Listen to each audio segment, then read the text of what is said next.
Hey guys, Strong Associates back again. It's Alex. And it's me, Noah. And we're back to just a tag team tonight because Justin's not here. So tonight we're running the ropes again, and did one a few weeks ago, but lo and behold, we had a very exciting few days in wrestling. Yes, a lot has happened. Yeah. Well, we're going to obviously talk about the CM Punk situation in the WWE. Easy for me to say. More TNA. They keep popping up on our radar. Yeah. I can't get rid of them. Maybe some ROH stuff, and finally the big news out of National Pro Wrestling Day, which we are so happy about. And we will get to that. Yes. Well, let's talk about the news that everyone is talking about, which is CM Punk taking his ball and going home last week. Basically, the story is that when they were rewriting Raw, CM Punk got angry at officials and basically said, "I'm going home and I'm not coming back," and left.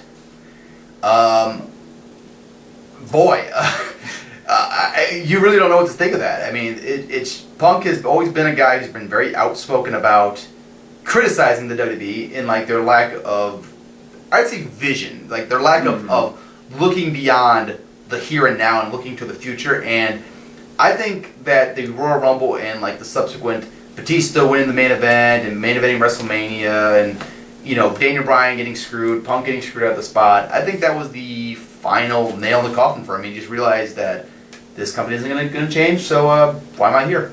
Yeah, and you hear a lot about, a lot of people are upset about this, a lot of people are, it's polarizing, the issue, obviously. It's very 50-50. Yeah. From where I stand, I commend the guy, honestly. He did what a lot of us dream about doing, which is telling our boss to go fuck himself, basically. Yeah. And I don't have a problem with it personally. I know that some people took offense to it, he owes it to the fans, but listen, I disagree with that. CM Punk owes the fans nothing. The guy busts his ass for, let's be honest, he busted, since 2011 when he started this big monster push biz, he busted his ass day in, day out for us, the fans. He gave us some incredible matches. So if this is the end of his career, he's done after this, or maybe he'll do some appearances once in a while for indie promotions, we'll get that in a second, then I say to you, CM Punk, you did an awesome job and what a career you had, and you owe us nothing. Exactly. And I think that needs to be said because I recently, I like to get my wrestling news from different sites, and there's one that is run by a guy named Ryan Clark. He never heard of him. He was a ghostwriter for Chris Canyon's book. Oh, okay. So, I love that book. I really enjoyed it. I thought it was a well-told story. And he wrote an open letter to CM Punk about leaving and that he should come back and that his fans, deserved that much and that he walked out on the fans. And I totally, completely disagree with that. I'm a guy that's been a Punk fan since before he was in WWE, before he was in Ohio Valley Wrestling. And like you said, I don't think he owes us anything at all. He's a guy that when put in the position to rise to the occasion and be a top guy or deliver an excellent match, he's always done it. Let's not forget the fact that he became the most hated guy in the WWE with his feud with Jeff Hardy and the Straight Edge Society. Yeah, that was genius. Amazing stuff that they never really did much more with other than keep Punk busy for a little while. The Summer Punk angle they did with the two matches with John Cena, both of which were very good. One was a match of the year. A amazing title reign that was, I think, going to go down in history as one of the best title reigns ever in WWE history. I think that it could have been, they made it kind of look weak. It could have been better, absolutely, but the numbers will always be there. That's something they'll always reference. His match with The Undertaker at WrestleMania, amazing. His match with Brock Lesnar, amazing. The fact of the matter is, CM Punk has done more in the last 2 years of his career in the WWE than most guys can say they've done in their entire career. Yeah. So, the idea that he owes us something, would have been nice to say have a farewell to CM Punk? Yeah, that's what I think, that's the thing I want. It'd be nice to have a farewell to CM Punk and, give him a nice send-off, but as far as him owing us something, he doesn't owe me shit, man. Let the guy enjoy his life. If he's done with wrestling, let him be done with wrestling. Right. And I feel I've heard that one of the things was that he was leaving in July, Yeah. And WWE knew that, so they were going to book his match with Triple H at WrestleMania accordingly. So he probably would have jobbed. He probably would have either jobbed or looked weak in the process, and he wasn't interested in that. And I don't blame him. No. And honestly, there's one thing left for Punk to do. In his entire career, there's really one thing left.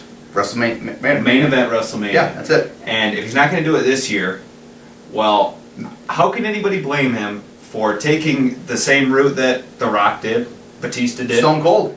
Why not leave and come back whenever the hell you want? Because that's apparently the only way you're going to main event WrestleMania. Yep. You don't earn that. No, you got to leave and then you got to go make something of yourself and then come back. Yeah. Which, well, I guess not. Batista had one joke of a match. Yeah. A bunch of straight to DVD movies, but anyway. Yeah.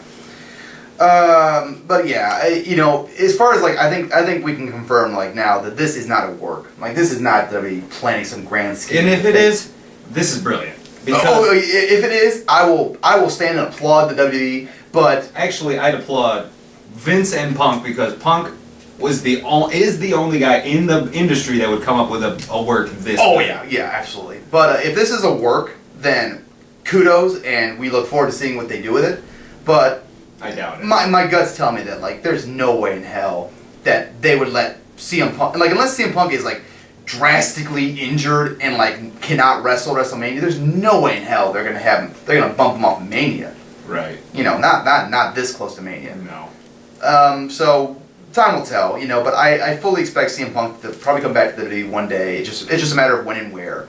And another thing is the backlash. There's been a lot of backlash. Oh yeah. You look on, you watch their product. You're hearing the CM Punk chants. The CM Punk sign. NXT is being flooded with CM Punk chants. Yeah. There was one time when they were asked to chant NXT. NXT and they chant CM Punk. You get on Facebook, get on WWE's Facebook. Everything that they post on there is just flooded with "We want Punk." Yep. So. And hey, maybe this is a good thing because like now when CM Punk comes back, if he comes back, it'll be like the conquering hero return to the WWE. Which, in my opinion, the best thing to do is to have CM Punk come back and be a heel. Like be like, I left and I didn't care about you fans. Like let him be a heel because that's what he wanted. Apparently, he doesn't want to be the number 2 face. He wants to be the top guy, and he's never going to be more top than John Cena. So let him be the most vile heel he can be. And personally, I like heel Punk. Yeah, I do too. I think that's what he does best. But yeah, he's a great asshole. Regardless, like we've been saying, if this is it, thank you, Yeah, Punk, thank you, man. I actually followed CM Punk's entire WWE career. Like I had never heard of him before, but when I was watching WCW or WWE CW, and I saw this guy, I'm like, this is a guy who's interested me. And like I saw him, and like I saw his rise from the bottom of the card to the top of the card. I saw that amazing feud with Jeff Hardy, which I was a huge Jeff Hardy fan, a huge CM Punk fan. So it was like, this is my wildest dream come true to see these two guys feuding. And and I was a huge fan of the CM Punk angle with John Cena and the leaving the WWE, which they kind of screwed up. But if this is the end of CM Punk's WWE career, it's a hell of a career, and he left an impact in the WWE that will never be forgotten from the fans or wrestlers. And the one thing since we're about to transition from this, I want to say is that Gabe Sapolsky, who worked with him in ROH, put out a nice little letter. Him and Punk were pretty close friends too. Yes. He put out a letter basically saying that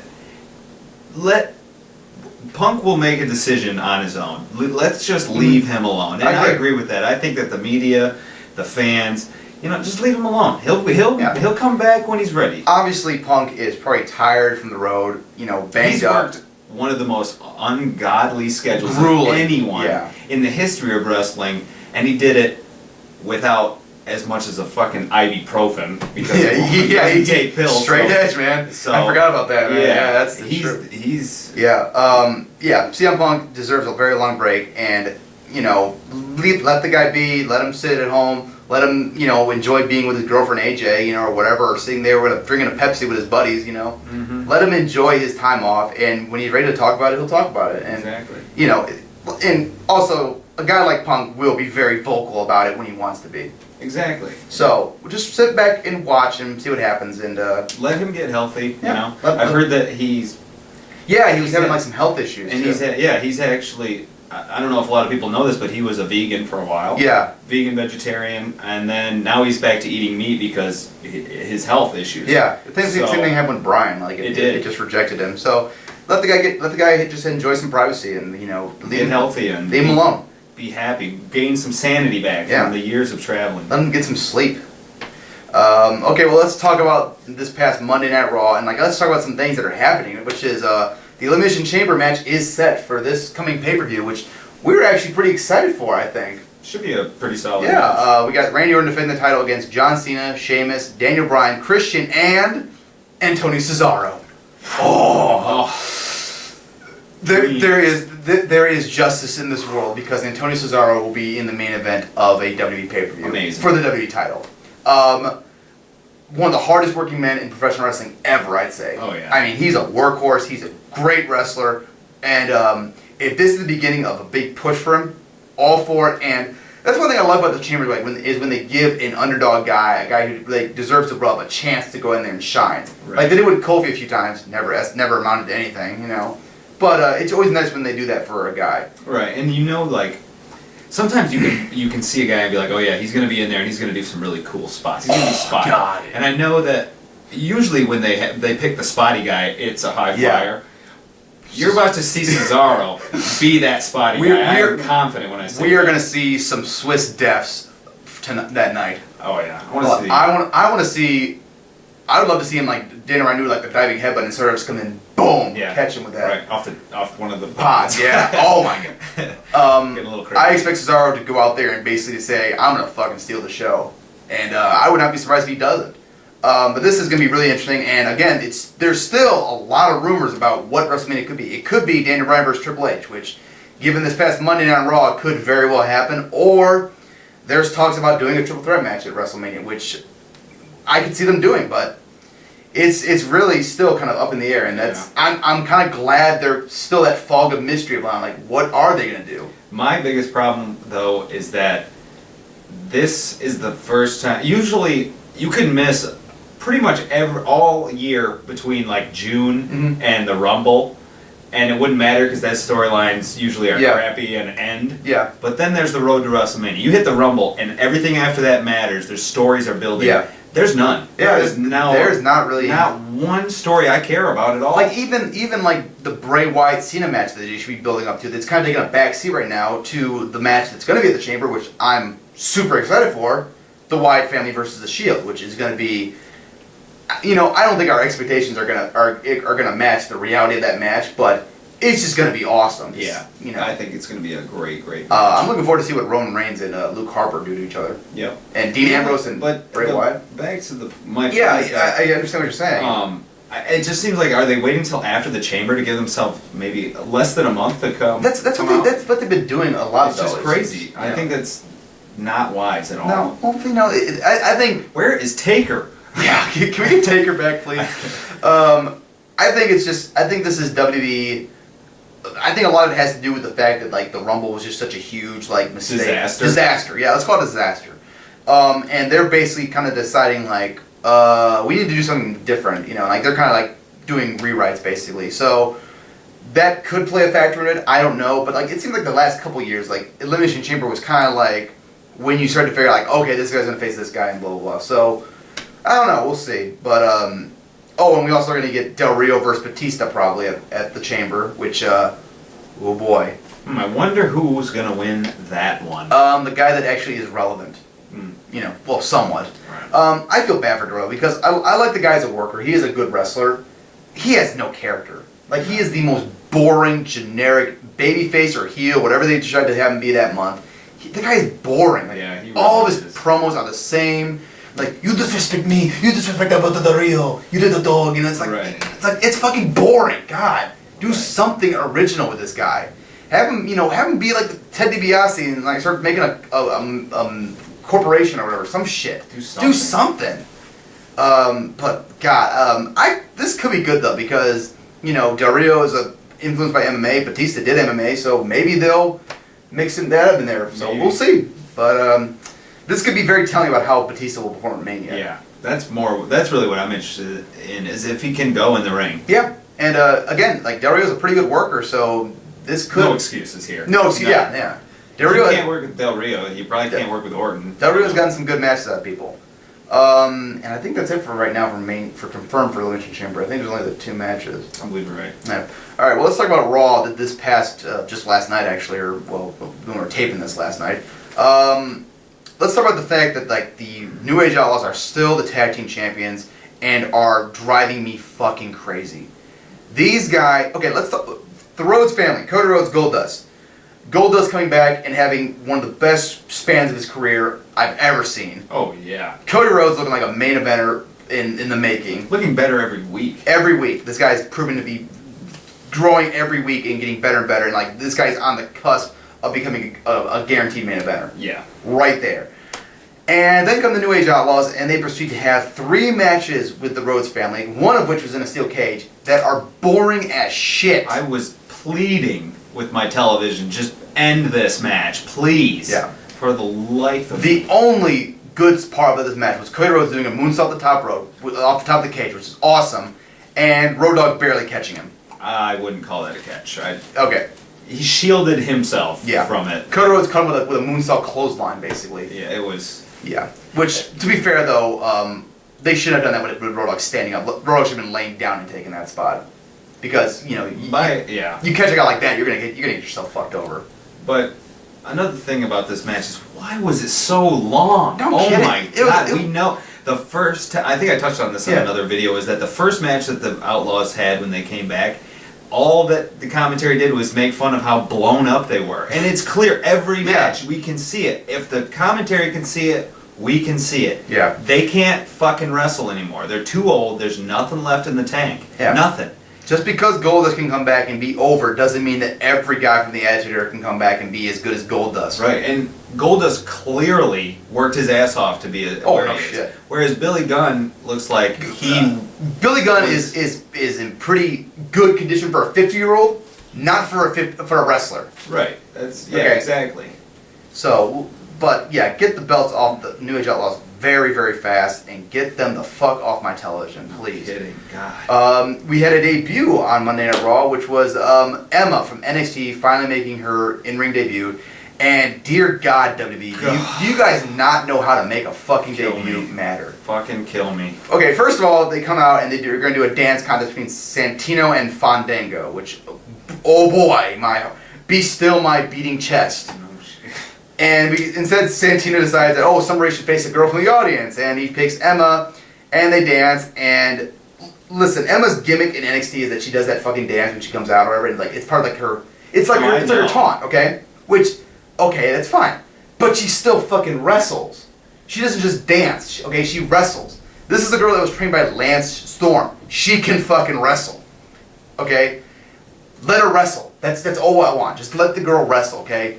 Instead, you let her just do this fucking hand jive thing that looked like the fucking half of the Macarena. Dude. And, God, just... I haven't been a fan of Emma. I want to rip my fucking eyeballs out watching that thing. Oh, God. It was just... The thing is, though, the gimmick, I understand, like, it's supposed to be funny, and she's got it in NXT. It's fucking stupid. If you have a gimmick where you're supposed to be a bad dancer... The only way that ever works is if you're actually a good dancer. Yeah. And when you see her, you can tell by looking that she is not a good dancer. And this is just, it looks bad. Yeah. It doesn't come across well. It's not entertaining. It's awful. In my opinion, they should have done something where like Fonda was on a match, he lost, Emma was taunting Summer Rae after the match, and they got into a cat fight, and that's how you debut Emma. That would have worked a lot better. But no, you do a fucking dance contest. That's... wonderful idea. Who came up with that? I just don't see me enjoying anything that she does with that hideous gimmick. We'll see, hopefully. Like I said, she's a good wrestler. Wrestling can always improve a bad gimmick. The only problem is she's in a division that there is no wrestling. Yeah, that's true, yeah. They need to fix that fucking... we could do a whole video on the Divas division, which... Here's a question. When was the last WrestleMania that had a Divas title match? Probably WrestleMania 24. Was that even a Divas title, or was that the women's? Well, women's title, but... So has the Divas title ever been defended at WrestleMania? No, which is why I think... That's a problem. I think at WrestleMania they should do AJ versus Naomi for the belt. And honestly, I'd rather see it on the pre-show because whatever's on the pre-show is going to be better. Either way, but like I think they should do that and then let Naomi win the belt at WrestleMania, make it a big moment or whatever. That'd be cool. I do have to say though, like you gotta respect the women's division a little more. Than Naomi is actually a very athletic. She did a split leg moonsault on Raw. Naomi's been showing stuff for months. Can we have less of her ass involved in every one of her moves though? I mean, like I'm not complaining, but it's just like is that the most effective thing you got? You know. Clearly, have you seen the thing? Okay. I'm pretty affected by it myself. Oh God, how do we recover from that? Good luck. Yeah.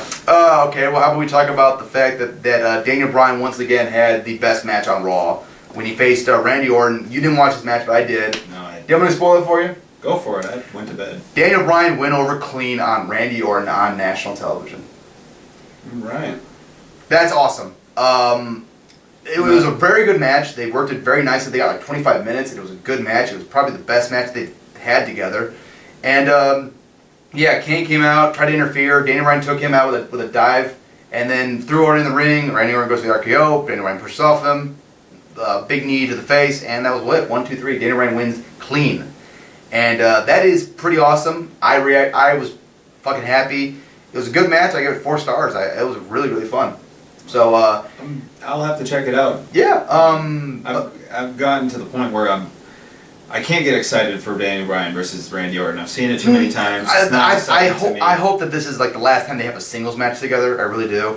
And the thing is, it's nice. I love the fact that he went over clean. That's big. But I think it would be naive to believe that this is the start of something, or that, because if I read the results correctly, Bryan ended up getting beaten down at the end, and that's why Orton stood up over. That's why I felt like that is such a, it's like metaphor. Yes, for their feud. Yeah. Is that Bryan has great matches, and he could even win it. But Orton's still going to be the one at the end of the night getting all the glory. That's a metaphor for WWE. Like, you know, hey, you can have the best matches on the night. You're still not going to be the best. Exactly. So it's hard to invest at this point. Okay. Oh, we forgot to mention the Dolph Ziggler thing. You want to talk about that real quick? Yeah, we can run that. Okay. After Friday Night SmackDown, where Dolph Ziggler lost against Antonio Cesaro and was not allowed to be in the Elimination Chamber, he cut an awesome promo on Raw, or the WWE.com, whatever, the app, whatever, who gives a fuck. It was on the internet. And it was an awesome promo. He basically talked about the fact that he's an amazing worker and he's being held down almost, I think. It was almost felt like a shoot almost. Great promo. Everyone was talking about it online. Proceed to this Monday, and he's in a 6-man match against the Wyatt family, and of course he's the one that takes the fall. What does that tell you about the WWE right there? It's just, you know, you can have a great promo, you can, you know, have the fans behind you, but if they don't like you, fuck you. Yeah, I really don't. I don't understand what the point is of having these guys cut great promos, putting them out there just to make them look like assholes. It's almost like, okay, we're going to show everybody what you said, and then we're going to make you eat your words in front of them just to embarrass you. Like, that's... now, do I believe that's what's happening? I don't know, but that's how it looks. Yeah. You know? But the fact that he was in a match with... his tag team partners were R-Truth and Xavier Woods. Either one of those two guys could take the fall. Okay, no excuse for Ziggler to be the one that takes the fall. Right. And especially, I mean, R-Truth, he could lose every week and it wouldn't hurt him because he's not... He's got no stature on the... Exactly. And Xavier Woods is a new guy, so it's not a big deal for him to lose to a guy like Bray Wyatt and the Wyatt family. Right. A team that's mega over. Oh, yeah. Which is absolutely one of the best gimmicks going on WWE right now. I love that. Oh, yeah. That's awesome. Anything else to talk about WWE? We talked about them for a little while. I think that's pretty much it. Well, let's switch over to TNA, which they had a lot going on in... the UK this month. They taped a shitload of their... Yeah, they did. They taped like everything. So this is going to be major spoilers if you care about TNA, which I don't blame you if you don't. But MVP is the mystery investor, which good for MVP for trying to keep it secret, but it didn't work. Yeah. He's like, oh, I didn't sign no contract. I didn't, you know, it's like it's like, oh, it is me. Sorry, you know, it's like, I didn't sign a contract. I shook hands. It's like, okay. But yeah, he's aligned himself with the American Wolves. So that's gonna be like a stable going forward, which I'm okay with. I love the American Wolves. So That's cool. And MVP, I've always been a pretty big fan of MVP. I like the guy. I don't mind him in TNA. The investor thing doesn't make any sense to me. I mean, he's balling, man.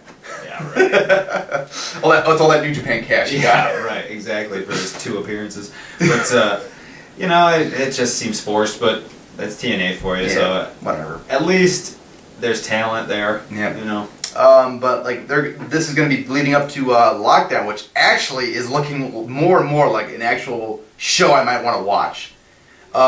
They have Magnus taking on Samoa Joe for the TNA title. That's a pretty good one. There's got a lot of story behind it because they're former tag team partners. They're in the Midnight Mafia together, so there's a story to it.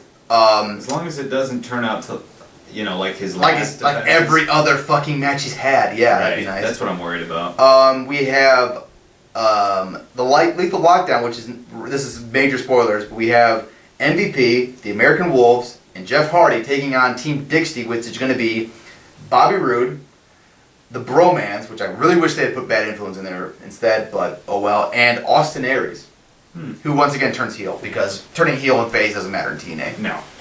And then we're going to have James Storm versus Gunner, which James Storm has turned heel, which I kind of like more because I think you point out like they have a really good Gunner promo on television. Yeah, I actually, you know, I talk a lot of smack about Gunner. I'm not a fan. Well, deserved smack too. Yeah, but there was a segment between him and Storm, and he cuts a promo about how Storm's like his brother, and he relates it back to when he was actually in the Marines. Yeah, in the Marines, in combat, and I respected the hell out of him. Yeah. When he was talking about it, I was like, wow, and it wasn't like I'm an American soldier. Go America. It was like, you know, like, hey, when I'm fighting in the trenches, it's not about, you know, he's eventually like, it's not about the government. It's not about the government. It's not about the country. It's about the guy standing next to you. And like, right. Like that's pretty fucking good. Yeah, I mean, it was one of those promos that when he said something like that, it almost made the hair stand on my back. Yeah, and actually, I also really like the fact that he justified like the whole like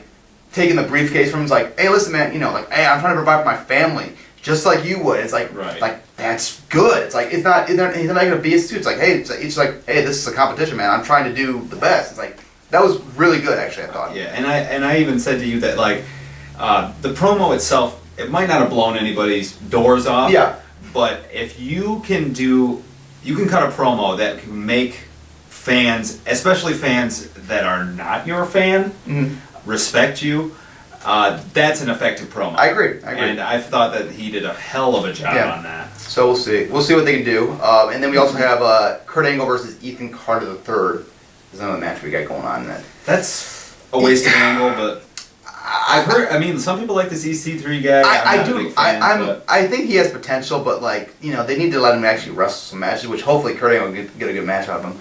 But I'm just worried because, you know, TNA overbooks just about everything. Well, yeah, exactly. So it's hard to get excited. Well, speaking of overbooking, let's talk about the fact that they are overbooking Kurt Angle. I mean, this is a guy who has been advised by doctors to take time off. To have surgery. Yeah. And they had him working, you know, all over this taping in UK. They had him in a cage match a few weeks ago with Robert Roode, and he did a fucking moonsault off the top of the cage.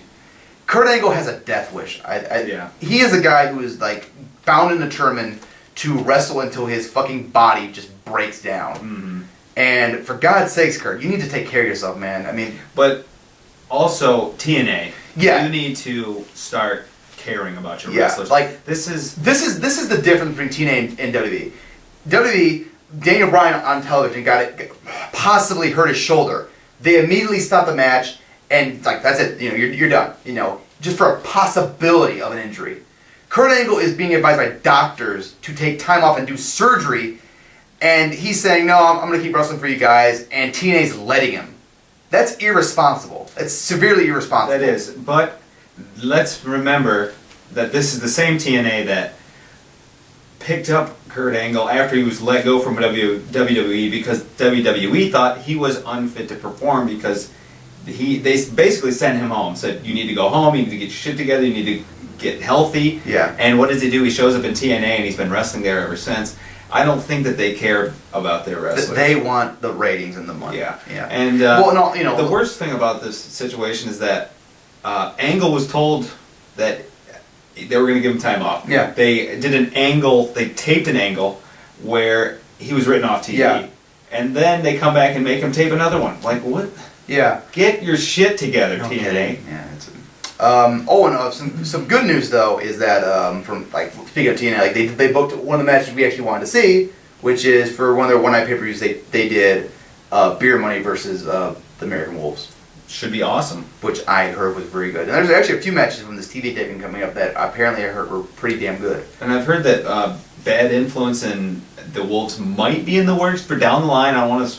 I mean, who knows? But I would love to see it. And maybe that's one reason they didn't put him in the lockdown, because they want to save the American Wolves versus Bad Influence for Slammiversary. Which that TNA thinking ahead? What? Shocking. Okay, well, let's switch over to ROH. I just want to talk real quick about this upcoming 12th anniversary show, which they have the main event announced, which is Adam Cole versus Chris Hero for the ROH World title. Really excited for that. That's going to be a good match, even though it already happened in PWG, but that's fine. Mm-hmm. You know, two different dynamics. Oh, yeah. They also have AJ Styles taking on Jay Lethal on the show, and AJ versus Elgin for TV. Wish it had been the other way around, but they like to push their television, so I guess I don't have a problem with it, you know. So, but also the big thing is that they're announcing this Honor Con, which I guarantee is a shot at Gabe in WrestleCon, you know. But it's basically going to be an event open to the public, free admission, or they have to pay for autographs or whatever. There's like $60 for like autographs of all these guys. Yep. And it's like they got like arm wrestling competitions and just like a whole bunch of stuff where you just get to basically hang out with the wrestlers. Kind of like what CHIKARA did with the King of Trios back in 2012, where they just had like a big like thing. You just come and hang out with the wrestlers, which I'm super awesome that they do that. And my only wish is like I wish I was there. Yeah, it looks like a lot of fun. I like the idea. I hope that it works out for them so they can expand on it, do it more, make it a yearly, who knows. But smart idea though. I think hey, that draws some people in. Give them to meet the wrestlers, and hey, that's always cool to meet wrestlers. I'm a big fan of like them having events like that because it worked so well for CHIKARA actually. Yeah, it really did. So, speaking of which, that's what. Oh, do you have any more? Actually, I just wanted to touch on... Oh, yeah. I'm sorry. You've been watching the ROH TV. I forgot about that. Yeah, I've watched a couple of the shows, and I don't want to... There really isn't too much to touch on, okay. But I haven't gotten to the AJ Styles one, which is actually this week's, yeah. That's the one where it's him versus Roddy, and there's a nasty moment, so if you want to see some carnage, check that out, but... Yeah. There is a guy... they've been running the Top Prospect tournament. Yeah. How has that been? Actually, it's been kind of lacking, but it wasn't. It's not too bad. Okay. It's very indie. You can tell it's like a really indie show, and then there's the ROH show after that. Okay. But a guy named Raymond Rowe, he's been doing really well, and I don't know charisma-wise, but I like him. I think he's got a lot of potential. Okay. There's Everett. Andrew Everett, formerly a Chiba Kid. Yeah, he's fantastic. And he actually had a really good analogy for like what he is, which is... To me, he's the poor man's Pac.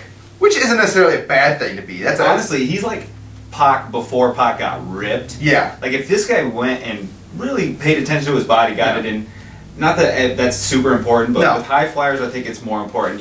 There's so much more risk for injury that you want your body toned up. But this guy could be one of the best in the business. He could be he could be up there with Ricochet if he could get in that shape. A lot of people like him as a high flyer. He's really good, apparently. Yeah.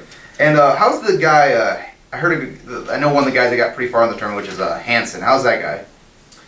Hansen, I was not a fan of him. Okay. I was not impressed by him. He's a bigger guy. To me, he looks like Mike Knox. I thought he was. That's who he reminds me of. Apparently, him and Ciampa have a history. Like they were like Ciampa said, like they're almost like it was like almost like a pupil of his or whatever. Like kind of like a guy he helped out.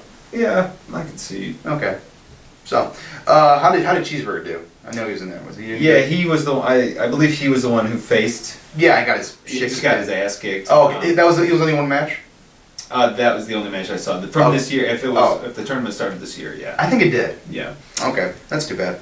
But nothing crazy been going on with ROH TV. Elgin wants the title from Cole. Mm-hmm. Obviously, Jay Briscoe still in the scene.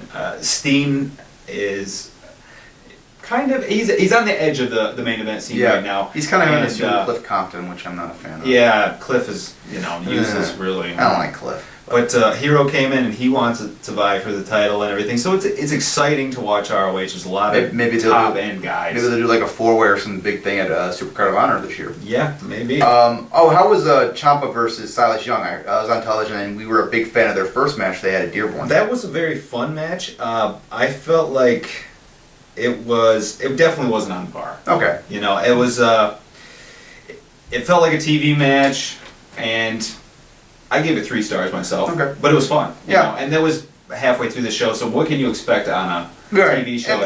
And I get the idea that TV is basically there just to get people like interested in these guys that they'll go see. Sorry, that was the main event of that show. Oh, yeah. But like, I think the TV is basically designed to get people interested in these guys and like, oh, I want to see more of this guy, and like I'll go out and buy the DVD with this guy in a match or whatever. Yeah. Which I think is a smart way of doing television. I kind of wish they could do more, but like they only have an hour of television, so it's like. And what's great about ROH TV is that they have the hour, and they stick to what they need to get across. Mm-hmm. They have 3 things they want to get across: the title picture, the heavyweight title picture, the top prospect tournament, the TV title. Yeah. That's 3 things. That's all we need to focus on. Let's focus on that. And every week, that's all they're focusing on. Boom, boom. So it connects. It makes sense every week. Whereas you go and look at some other promotions, it's everywhere. You don't know what's going to matter, what's important. I mean to tell you. There's another promotion that's going to be starting their own little television, which is I think it's called Goku TV or whatever. AAW is going to start doing like a television episodes on Roku. Yeah, on Roku TV. Wow. So that's awesome. Yeah. So big. Check that out. Yeah, AAW. I'm a huge fan. It starts in March, so coming up pretty soon, and like I'm super happy AAW is going to be on like a version of television so people can see it and get into it and watch more of it because I love those guys. So I'm really happy about that. And hey, TV nowadays, like if you can get stuff on YouTube and stuff like that, that's a way to get people hooked on your product, I think. Yeah, definitely. That's how I got turned on to a lot of indies. Yeah, was YouTube. So. All right, and I guess last but not least, National Pro Wrestling Day. Yes, which was this past Saturday. Yeah. I hope everybody got a chance to celebrate. Sit down and watch a little wrestling. If not, it's on YouTube. Wrestling is the channel, I think it is, and it's like a 2-hour show, 2.5-hour show, whatever. Yeah, about that. So you actually got to watch it live. I didn't get to watch it live. How was the live stream? The live stream had some problems. I know that Justin, our other colleague who's not here tonight, his stream went out completely. Oh, really? I was having choppy problems. Okay.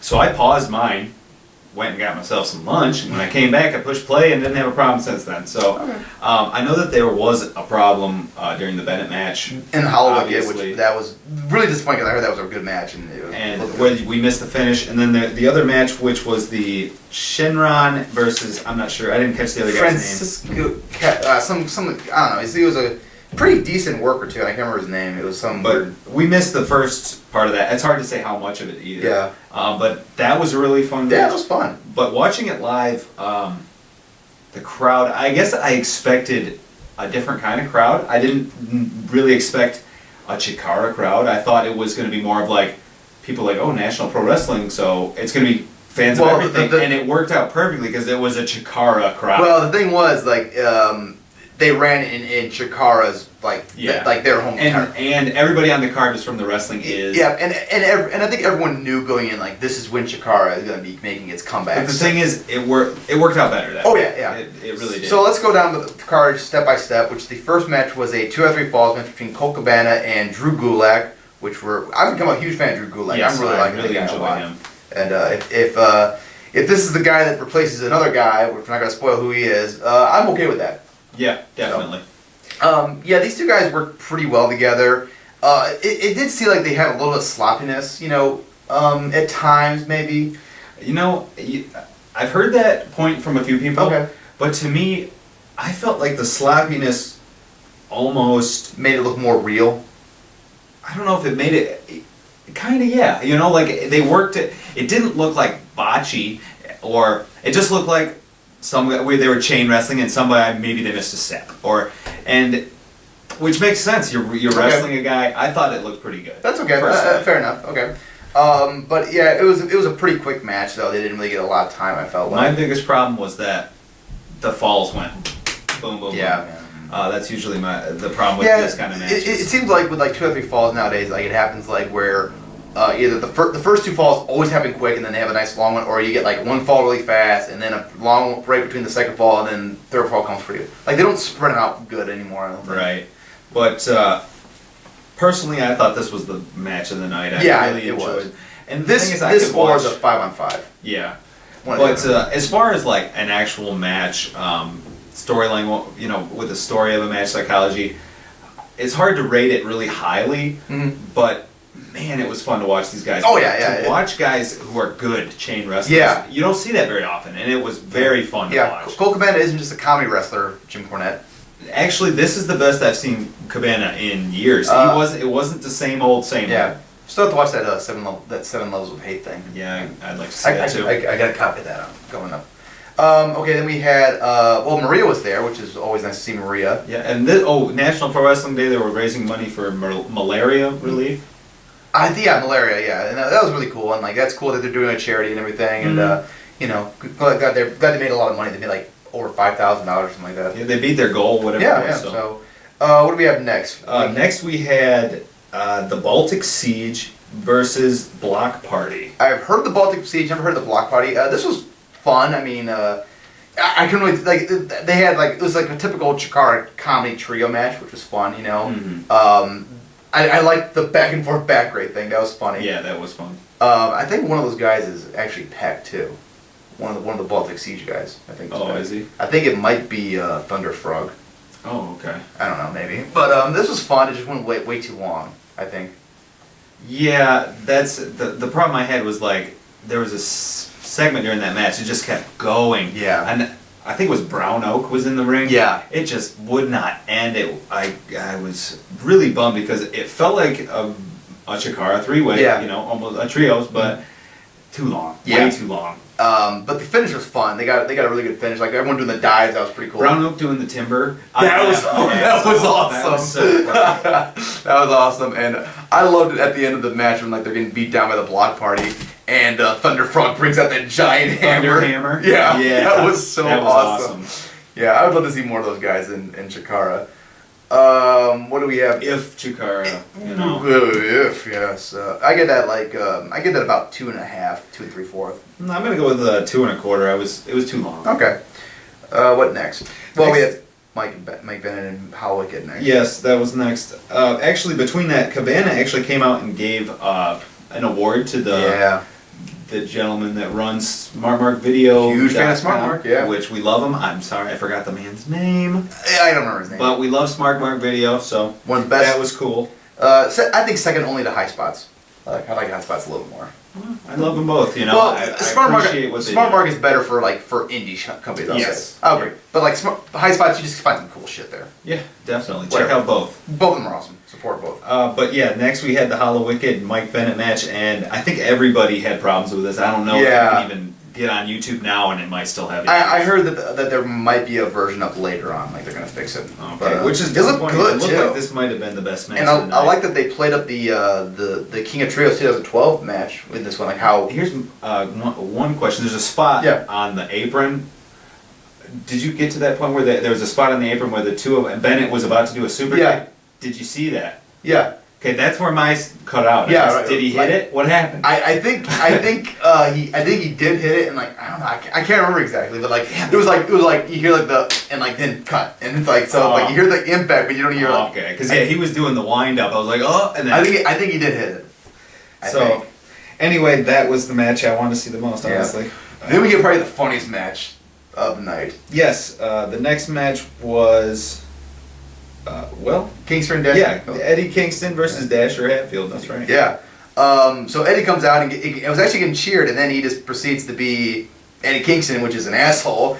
And the best, he's facing Dasher Hatfield, and the best part is he's like yelling at the kids, and this one kid starts like kicking at him, and like kicks and runs off. Well, what happened first was like, I don't know if he was outside the ring during the match or he was doing his entrance, but he yells at this kid, and this kid like jumps back and is scared. And then later on the match, they make their way back over, and the same kid comes out like trying to throw punches and kicks at him. It is hilarious. It was awesome, and the crowd was chanting "Next World Champ." Yeah, that was hilarious. That was like that's so one thing I love about CHIKARA crowds. Like you get some fun in those crowds. Exactly. Like, they like the wrestlers are like more willing to like kind of let the crowd kind of have some fun with them, which I like. That was great. Yeah, what do you think about this match? You know, it was alright. I felt like it was disappointing given who was in it. Yeah. I thought they could have done better. It was a little flat at the end. It told a nice story, like Eddie being a bully and like Dasher, being tough guy, But yeah, it just kind of like it was getting good and then it just kind of ended out of nowhere. Yeah. And after the match, Kingston kind of snaps and he's yelling at people and basically says CHIKARA is dead because the crowd wants CHIKARA. They're chanting for it, and so. Maybe that's a sign of things to come. Yeah. I don't know. Alright, what do we have next? Next we had Sanjay Dutt versus Eric Corvus. Never heard of Eric Corvus before, but I was somewhat impressed with this guy. Yeah, he seems like a decent worker. I like his gimmick. Yeah, I like these steampunk. It comes across pretty well. Yeah, and I also like how he like threw all his like ring, like somebody's running the ring like, into the crowd like to let him hold it. That was funny. That was cool. Yeah, I enjoyed this match. I mean, it was decent, it was solid. Yeah, it was fun. You could tell that it got to a point where it was too long for Corvus because he was getting gassed. Yeah. He did have some like innovative moves. Like I liked him doing like the package power driver into a shoulder breaker. That was cool. So he had some cool moves, but near the end he got a little sloppy. Yeah. Exactly. And again, a lot of roll-ups on this show. I didn't like that. Yeah, I don't think that's necessary, especially on a show like this. Exactly. You can have. This is an exhibition show. Yeah, exactly. No shame in losing. And it's great to see Dutt, man. Yeah, I'd love to see him more anywhere. I don't know why ROH didn't pick that guy up. I think he's more expensive than the draw he's worth. Probably. But it'd be nice to see him somewhere. Yeah. Maybe BWG should give him a look. I wouldn't mind him in BWG. That'd be kind of cool if I can maybe one show. Right. Whatever. Corvus wins this by roll up. Kind of a sloppy roll. Yeah, really sloppy. This was fun. Yeah, I give it like 2.5. Yeah, I did also.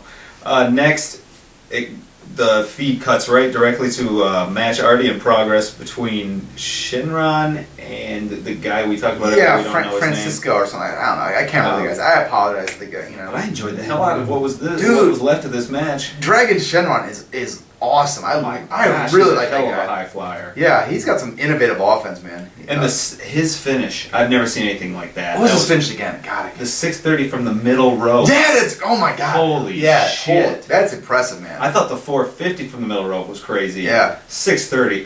That's what I thought was going to be a 450. I'm like, oh yeah. Oh! Each Dragon Shinron shit ACH. Step your game up time. But yeah, I'd love to see more Dragon Shinron. This is I hope that when CHIKARA comes back, this is the guy like they push hard. They come back. If they come back, yes. Can we stop teasing? Stop kayfabe me, bro. This match is hard to rate because I don't know how much we missed. From what I saw, it was awesome though. Yeah, I really enjoyed it. Yeah. And then next we had the main event, which honestly I thought the opener would have been the main event. Yeah, no kidding. But which was for the La Copa Idola. Yeah, I had no idea. The Idol Cup. Yeah, it was from Wrestling is Art, right? Heart. Okay. Yes. And the cup holder is a guy by the name of Joe Pittman, who basically looks like a bigger version of Mr. Touchdown. Yeah, he's like a tall jock. Yeah. And he was facing Heidi Lovelace of AAW fame. I've heard of her. I haven't seen much of her, but man, I was impressed. Yeah, she is very, very impressive. She's in AAW a lot. I'm a big fan of her. Yes. From what I've seen, I think I've seen one match from AAW and then this match. I was really impressed, like I said. And Pittman is a guy I want to see more of him. Yeah, he had me laughing. He's just funny. He's a really good, effective heel. Yeah, and he's definitely athletic. He's got the look. Yeah. Very, very impressed, like how agile he is, and for a guy his size, he's a big dude. Yes, he is. And he's not a slow or clunky at all. He's very fluent with his movement. Definitely was an athlete in high school, I think. Definitely, yeah. Yeah. And back to Heidi, I thought that she did great. There was a spot in this match where she gets killed. Oh like, God, just, yeah. it looked like she got brained, like she was rattled. Yeah. And she fought through it, and I respect the hell out of her for that. Tough chick. The thing is, though, with guys like Pittman and big guys facing small opponents or small women opponents, you got to be careful when you're dumping people on their heads. Yeah. You know, it's one thing to make a spot look good, but it's another to do something completely dangerous. To make it look like you give him a concussion. Yeah, and she, to her credit, she fought through it. Yeah. And it Didn't looked miss like a she beat was really in this match. right. You could tell there was a little bit of cobwebs there at first, but she fought through it. Yeah. And I love to see that. I fucking love it because you get the divas on TV that give you one thing, and then you got the indie chicks out there taking fucking bumps, delivering good matches, and showing what it's really like to be a female wrestler. Yeah. Much like Sarah already did for much of her career. We Yeah. miss you, Sarah. Come back. Come back. Save us. I want you back. I'm sorry. We'll never take you for granted again. Okay, but the end of this match came when Heidi locked in the CHIKARA special, and Which was cool. Which is awesome. I marked. I love that move. Great move. And out come every single Rudo that has ever been in part of CHIKARA or any of their like smaller branches, and it was just like a mugging. Like they beat the hell out of both of them. And then they smashed the cup, which was like, oh, That was a bummer. oh, mean.